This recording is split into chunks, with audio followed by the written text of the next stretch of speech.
చిన్నప్పుడు నాకు అమ్మ గోరు ముద్ద ఇష్టం, కాస్తేది గాక బామ్మ గోరింటాకు ఇష్టం. పళ్ళోకెళ్ళే వేళ రెండు చెళ్ళు అంటే ఇష్టం, బయటేసి నాక ముగ్గులేయడం ఇష్టం.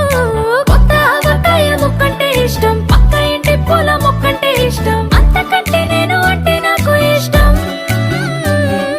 కానీ ఇప్పుడు నాకు ఒకటే ఇష్టం, అది నా కోసం నువ్వు పడే కష్టం.